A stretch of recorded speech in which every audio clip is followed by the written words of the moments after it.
It's a great day here at Will to Win's YouTube and maybe Patreon. I don't know if this is YouTube or a Patreon. Will, what is this today? It's everything. YouTube, everything. Patreon, It's an important video. Snapchat, OnlyFans. One day. Why did I slow down after OnlyFans? That's such a weird slowdown, you know. But with that, guys, we don't want to waste too much time. If you guys know who we are, I am the Keck Filet. I have William Craddock and Impact, and we're just having a little Impact. Josh Graham. Yep. Either way. Yep. And with that, we have a little video for you guys, more just to discuss a couple things of what's going on for the month of January and some things that have been going on in the One Piece community.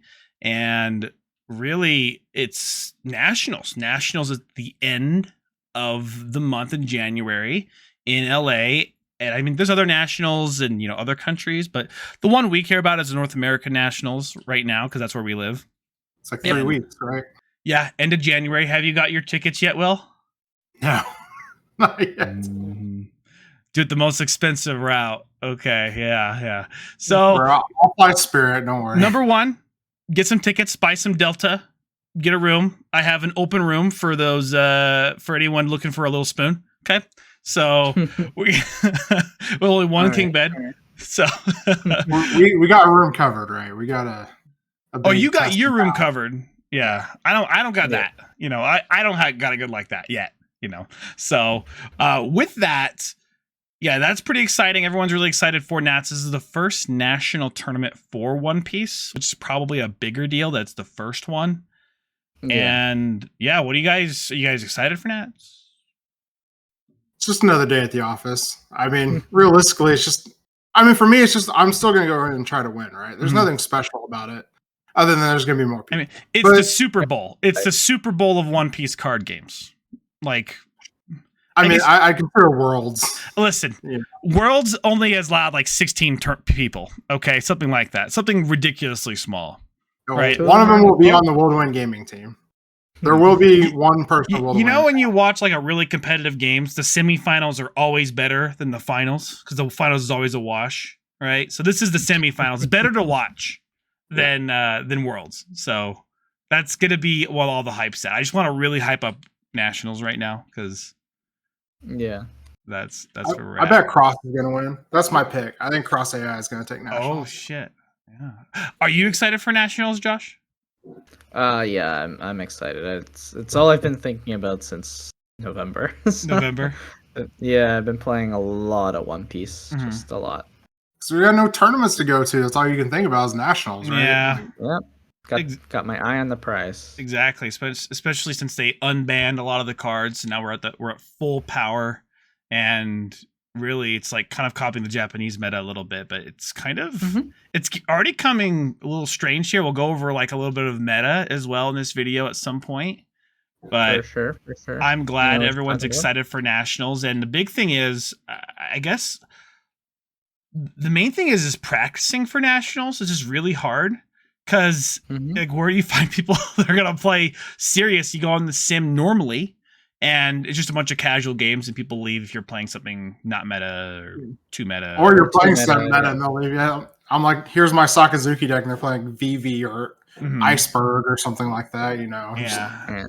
Yeah. And what's kind of come up is actually these ranked games. People do ranked games in order to find slightly better opponents. That's usually people's goal, is to find better opponents. And there was another Discord that launched off that did well, and now there's another Discord that wants to even improve upon that, which is great. And I'm gonna let you take it from here, Josh.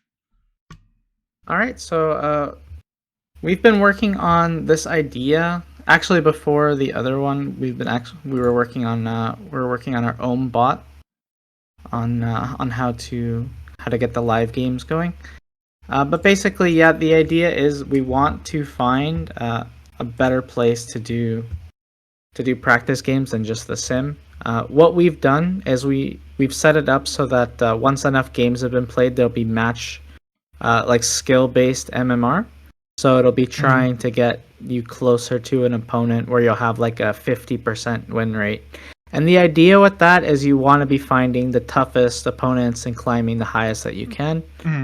Basically, one of the problems that I and other people had with the other server was eventually the pool gets a little too diluted, and no matter how much you play, the games are just slightly better than a sim game. But what we're looking for is getting the best of the best competition.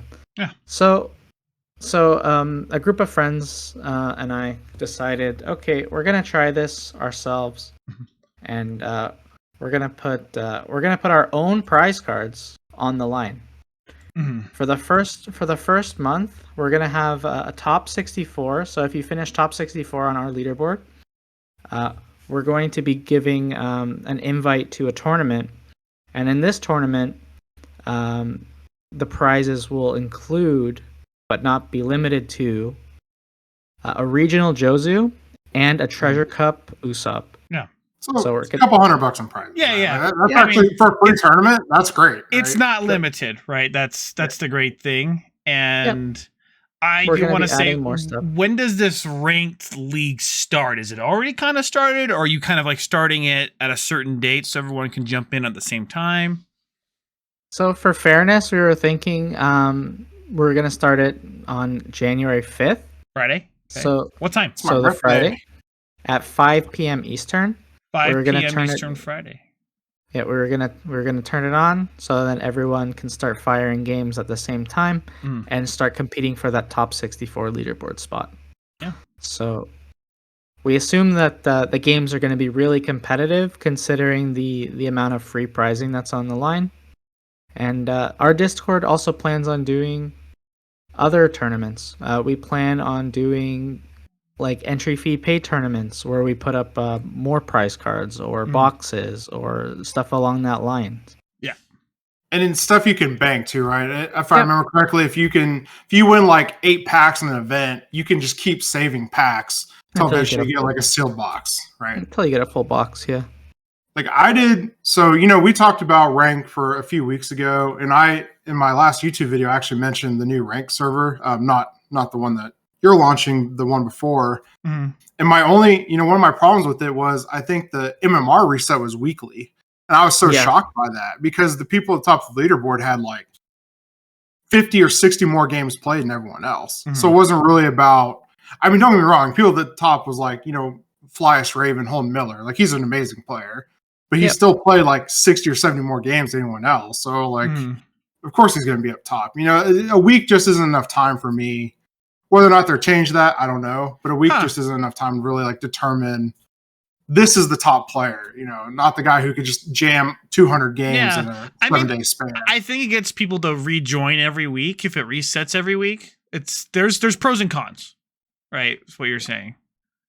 I think that there's more cons than pros because, like what Josh said, ideally you are not ranked. You want to match up against people who are like close to your MMR.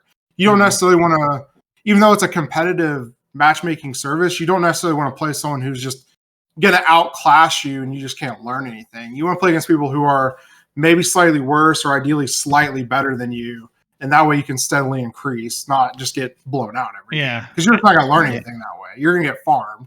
Well, I assume a lot of times when you're playing, you'll probably get matched against someone who's really high rated sometimes. And if you lose, it's not a big deal because you only lose a little bit of MMR. Because that's just, if no one's ever played an ELO system before, don't put too much mind into it, right? Just play the games you're given and then do the best you can. Sure. Yeah, right? You're not, we're not going to, I assume we're not going to have people who are like win trading or anything like that. It's not that big a deal. Want to the sell prizes win are trading.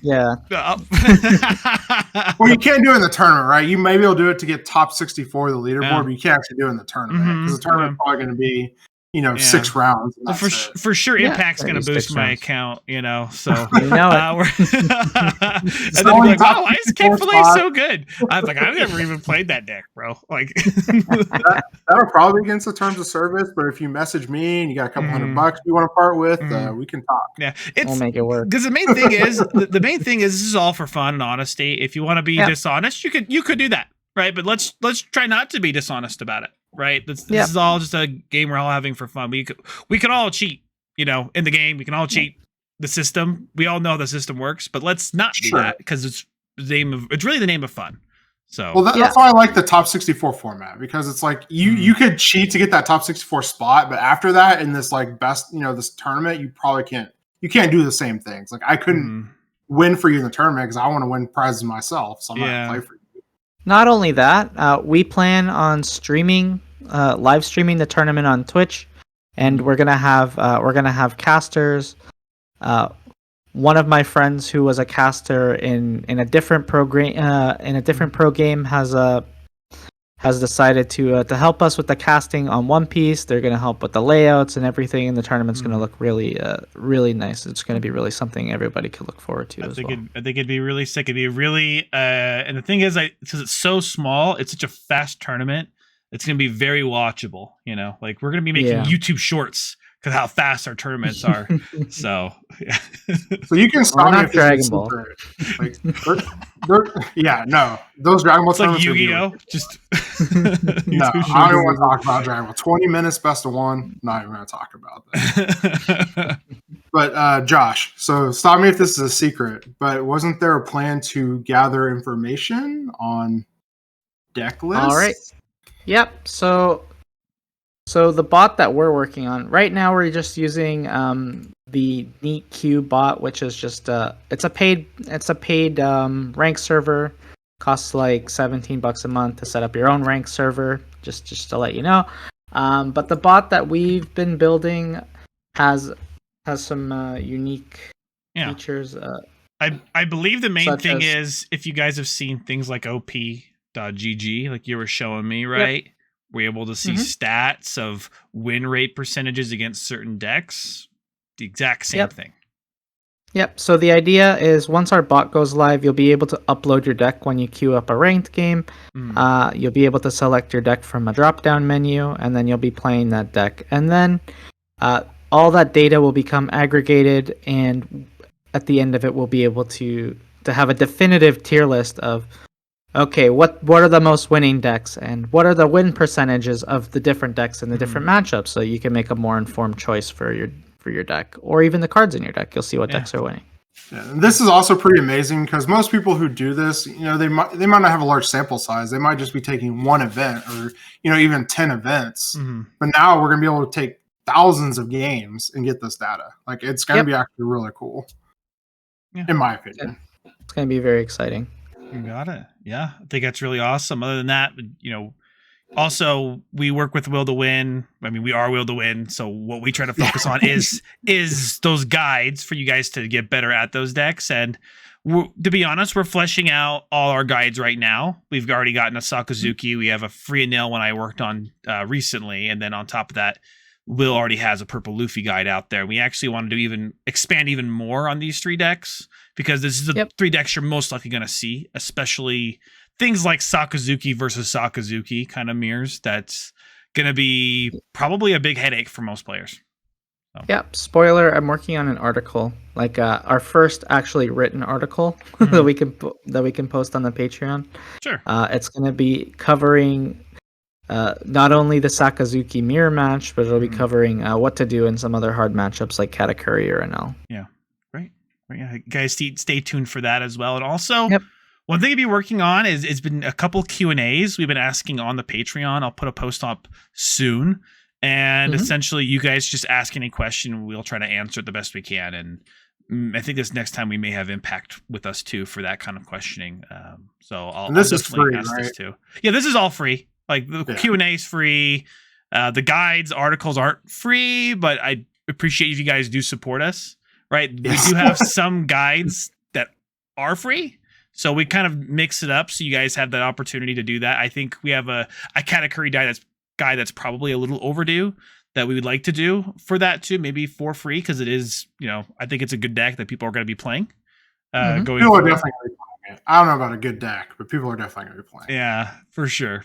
Not Bella Betty, maybe on the bottom of our radar, but it's definitely a deck you have to watch out for. So, Rosanade showing up now. Yeah. But let's actually switch to a little bit of a meta talk, guys. It's got cards in it. You're not wrong. I do want to say there has. Did we lose Keck or did we lose me? Sorry, I guess I just muted myself. Okay, I was like, I saw him I want to talk about the meta kind of shaking up this last month. With OPO5 has been out since like December 13th, right? Something like that. Yeah, we just haven't had a lot of events, right? Like, well, Nationals in 3 weeks. Like we're halfway to Nationals from the set, right? And in most of the tournaments, the big tournaments, Enel has gotten first. There was a Heart Pirates TCG, like 86-man tournament. There was that, not in the 3v3, but the 1v1 in LA. Nell also got that. There was quite a bit of luck factored in, but I think there was like 3 or 4 tournaments and Nell straight up got first, and a lot of people put it kind of low on their radar, but now it's really high on people's radar as far as playability. What are your guys' kind of thoughts on a Nell kind of, I'm not saying dominating, but obviously it's not a dead deck, right? Well, here's what I see. And I think this is a problem with, Japan's a set ahead of us. We all know this. And Enel dominated at the start of OPO5 in Japan also. Like it was everywhere. But towards the end of it, it was nowhere. Like it was just, sprinkles of Enel, maybe getting top 4 or top 8.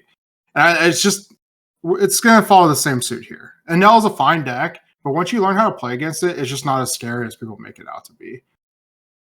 It's a good deck. It's just not unbeatable. It's for sure a skill check too, right? Like, there's going to be all kinds of times where you're giving the NL player too many cards too quickly, and then from there, it's just going to end up being a problem, right? Yeah, sure.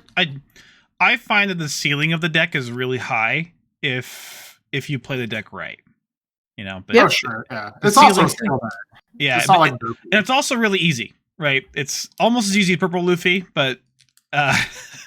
I think it's definitely a high ceiling kind of deck. Probably not as high a ceiling as Sakazuki, but lately people have been thinking that Sakazuki, if you make one single mistake, it can really kind of hurt your game, right? It's definitely a kind of perfect deck.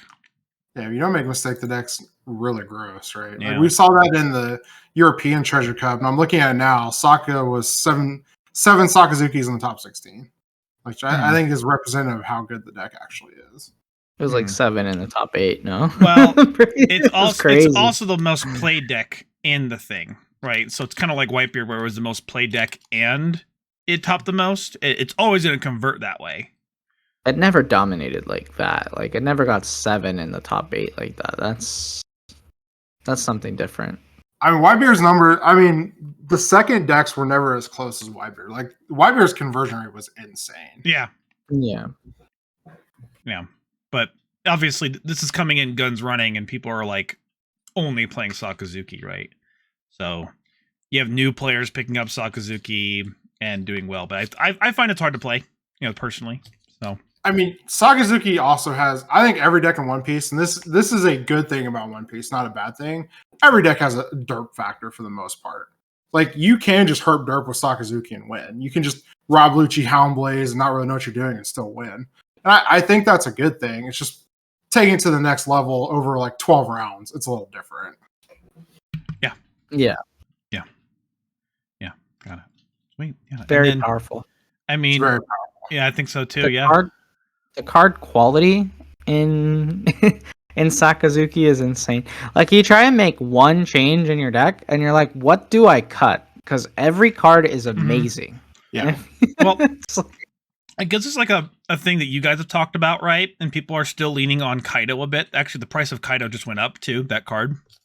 Nice. Funny enough. I just bought some. Nice. Yeah, and a lot of people, they're taking it in, they're putting it out of their deck very often. Especially for the mirror. What are you guys? Are you guys high on Tenkaido? Is it like a mixed kind of thing? It's not wrong. It's not right.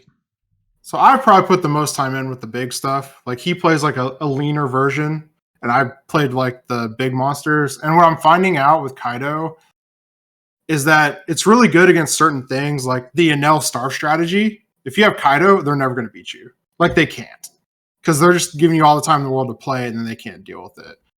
In the mirror, I actually, now that we've played the mirror a lot, and I've learned a lot from Josh, especially in how to play the mirror, I do think Kaido is going up in stocks in my book because we find that you just counter out of everything you can early, right? Every attack that's not Houndblaze or 7K, you're just countering out of it.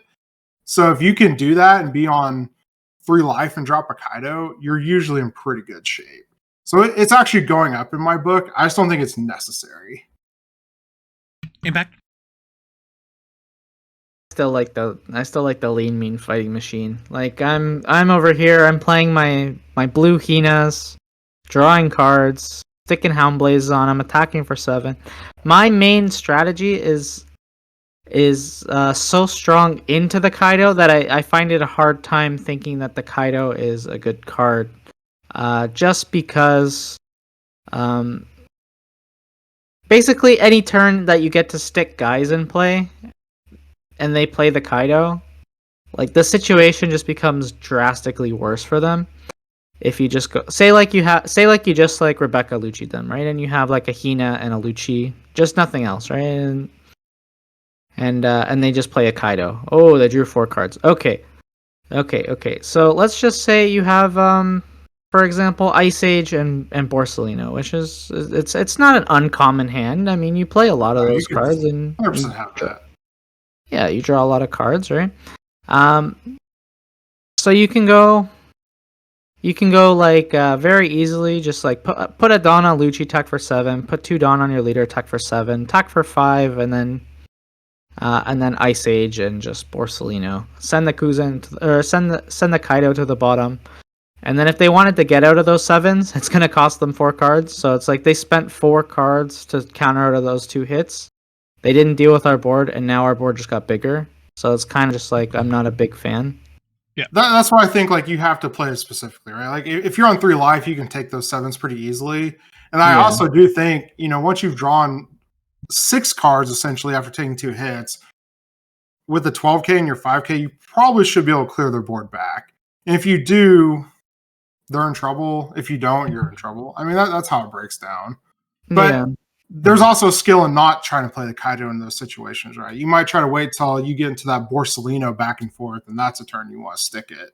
When they can attack you for 8 with their Borsellino, but they don't have a huge board to kill you with. They get 1 free hit, and the next hit's going to cost them 2 Dawn, essentially. Yeah. I mean, that's why it's interesting, right? It's the deck is so powerful, like everyone can just have a different opinion. I mean, it's just, to me, it's a side grade. I don't think it's an upgrade. It's a side grade. I think it makes some matchups easier, and some matchups it's just going to be dead. But that's the beautiful thing about soccer, right? You can cycle it. It's really funny you say that, because Sakazuki's been so powerful. There are people that I know never made content. They want to make content now on Sakazuki because they feel like the deck's so powerful, right? That makes them feel like they're, doing things right. They're winning.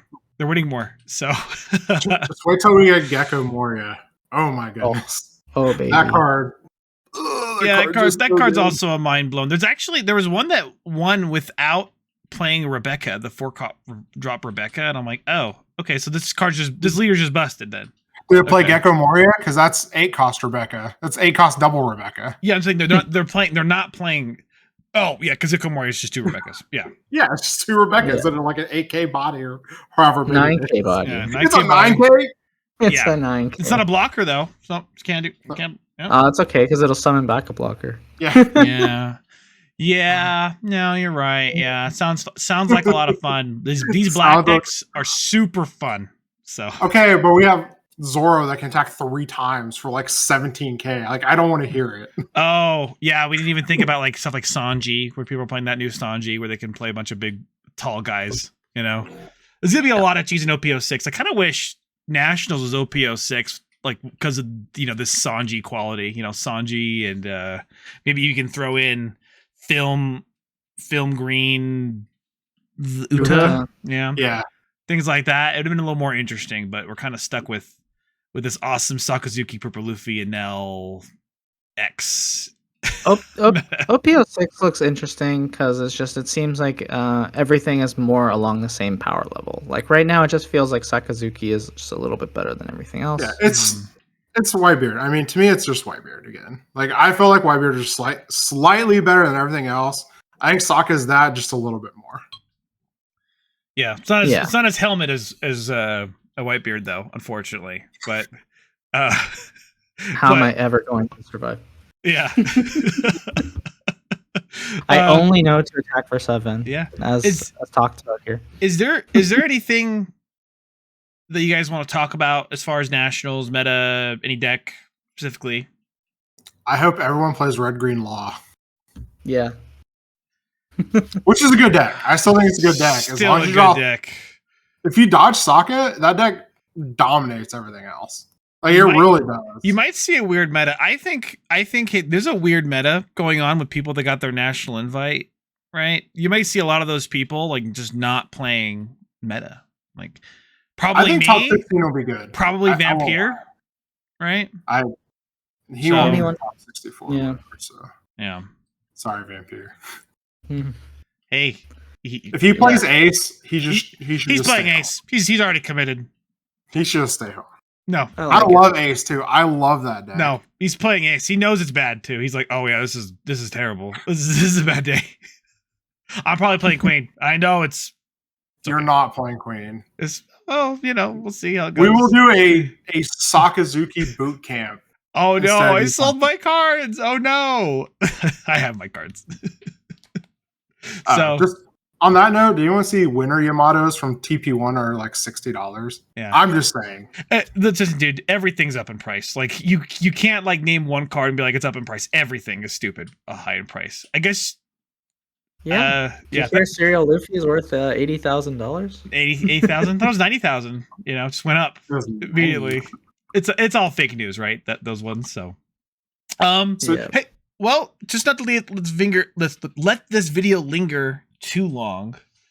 I do want to say, do you guys have any like shout outs before we go? Like, I guess a good reminder for people that to get on that Discord. It's going to be in the description for matchmaking on Friday, 5 p.m. Eastern. You'll be able to play and rank up, get good games in for nationals. But right now, there's a beta test going on. If you play at least 5 ranked games, you'll be entered in a giveaway. If I'm not mistaken. Yep, that's so you can go on there and try it right now. It's just the true MMR starts on Friday. Right? Yep. 5 games. That's it. Yep. Just 5. Give it a try. Got it. See if you like it. Sweet.